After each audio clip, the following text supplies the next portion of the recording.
Bismillahirrahmanirrahim. Assalamualaikum warahmatullahi wabarakatuh. Di video kali ini saya akan menjelaskan bagaimana cara membuat proyek Android Studio seperti pada soal post-test pemrograman mobile Teknik Informatika Universitas Ahmad Dahlan. Nah, di sini kita bisa lihat kita akan membuat tampilan yang mana menampilkan teks selamat datang, post-test, kemudian gambar, username, sebagai teks input, password juga, nah dan checkbox dan juga button. Oke, nah kita bisa baca requirement yang diperlukan untuk membuat aplikasi ini. Use method to create activity on create, on pause, on resume, on stop, on destroy, and show toast for each method. Nah, di sini kita sebut toast ya, jangan notification. Karena notification dan toast itu berbeda. Notification itu seperti yang sering kita dapatkan, misalnya ada chat masuk dari WhatsApp itu muncul di atas. Nah, itu disebut dengan notification. Sedangkan toast itu hanya sebuah teks yang muncul pada aplikasi. Gitu. Sangat berbeda. Nah, jadi kita di sini diminta untuk munculkan toast ketika on create, on pause, on resume, on stop, dan on destroy dipanggil pada activity. Nah, kemudian kita diminta juga untuk menampilkan toast ketika mengklik tombol login dan ketika mengklik tombol daftar ini. Nah, kemudian kita diminta untuk menjelaskan perbedaan antara tombol kembali pada device atau emulator dan tombol home yang ada pada emulator atau device kita. Oke, kita langsung masuk ke project. Pertama kita akan buat desain seperti yang ada pada tugas tadi. Kita langsung pergi ke layout activity main. Nah, di sini kita tidak perlu menambahkan library seperti pada video sebelumnya. Kita bisa langsung build. Nah, di sini saya menggunakan apa ini namanya? Constraint layout. Karena saya memang sudah terbiasa menggunakan constraint layout dan menurut saya lebih mudah untuk digunakan. Jadi jika teman-teman merasa kesulitan menggunakan constraint layout, teman-teman bisa menggunakan relative atau linear layout yang lebih simpel.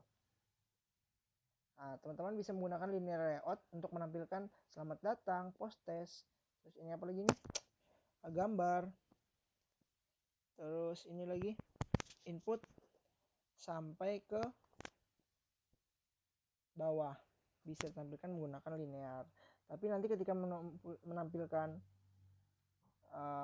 login dan register, teman-teman juga bisa menambahkan lagi linear layout untuk membuat posisinya menjadi horizontal. Untuk membuat ini simple sih kalau buat teks gitu ya. Nah, jadi saya akan langsung jelaskan masuk ke bagian ini image. Saya menggunakan image sebagai icon sebagai image dari aplikasi. Nah, kemudian di sini di edit text, bagaimana sih cara buat ini supaya latar belakangnya berbeda. Nah, jadi di sini kita menggunakan, di sini ada fungsi namanya background. Nah, background inilah yang mengubah bentuk dari si input text ini atau edit text ini. Nah, jadi apa yang saya panggil sini BG input. Nah, BG input ini merupakan kostum yang kita buat sendiri. Nah, bisa teman-teman lihat di sini ya. Nah, kita yang diperlukan ini.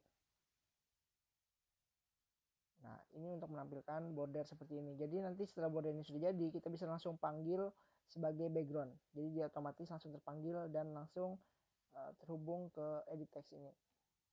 Oke. Untuk edit text yang lainnya juga sama, cuman bedanya ini ya.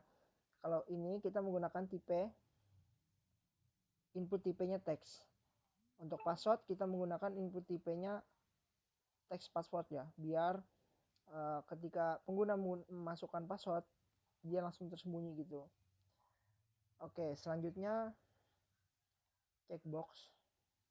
Nah, checkbox di sini untuk memberi tanda aja bahwa time and police sudah dibaca oleh user sebelum melakukan login. Nah, kemudian text view, kemudian button. Nah, di button teman-teman bisa lihat bagaimana sih cara buat button yang kayak gini.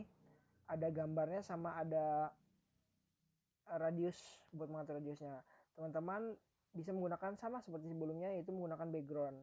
Di sini backgroundnya saya buat kostum sendiri, bagi button. Nah, teman-teman bisa lihat di sini.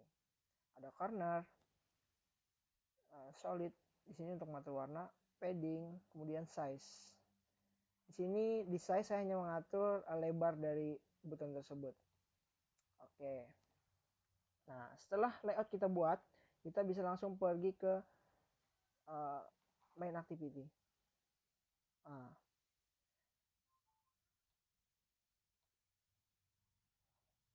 Bisa pergi ke main activity. Oke. Nah, di sini teman-teman bisa lihat sebagai tugas tadi, pertama kita diminta untuk menambahkan toss pada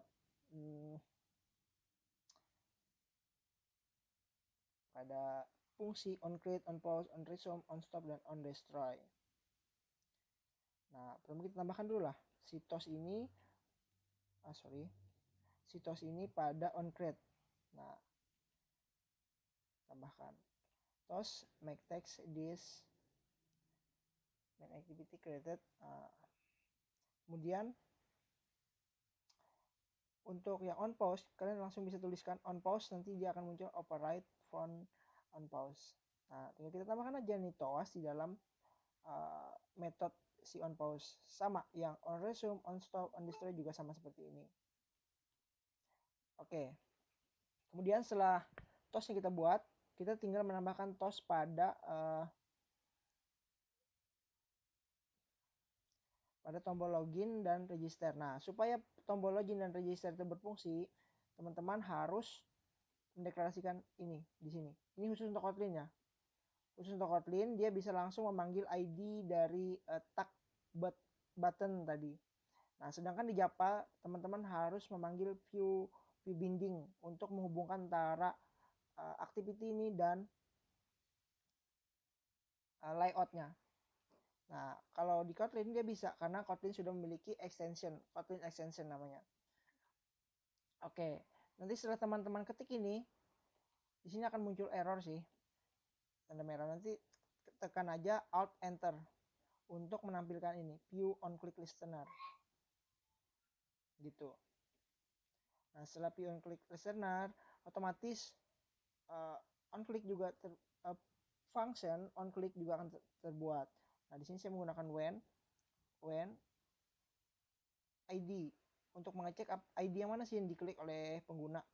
Nah, karena kita punya dua button yang akan diklik oleh pengguna, pertama button login dan button register, maka saya deklarasikan di sini dua, button login sama button register. Nah, tinggal kita buat deh operasi when di sini. Bisa menggunakan if juga bisa. Ini if ya, anggap aja if else, cuman lebih simpelnya aja. Kurang tahu sih di Java ada nggak when kayak gini. Kayaknya masih belum ada ya. Oke.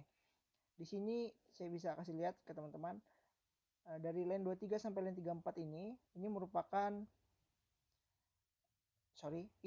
digunakan untuk mengecek apakah inputan yang diinputkan oleh user sudah diinputkan atau belum. Karena jika user tidak menginputkan username, otomatis harusnya aplikasi bisa mendetek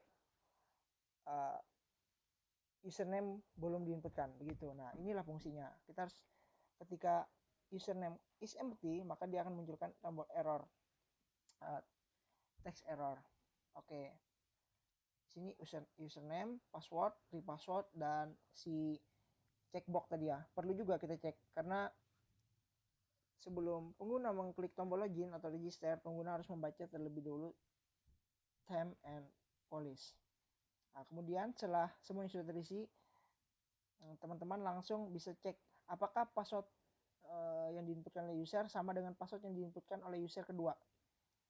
Jika sama, maka dia akan munculkan toss sukses login. Nah, perlu diingat, kita setelah mengambil data, mengget data dari inputan user, kita perlu rubah dulu jadi string. Karena kalau tidak kita rubah jadi string, dia tidak akan terbaca di sini, akan terjadi error ya. Gitu. Nah, kemudian else, kita tambahkan else ini untuk apa? Ketika password yang dimasukkan oleh user tidak sama, maka dia akan menampilkan bahwa passwordnya tidak sama gitu. Nah, kemudian button register sama seperti yang ini, sama persis. Cuman bedanya di sini untuk register, sedangkan yang di atas tadi untuk login. Oke, hanya itu saya kira video yang dapat saya jelaskan.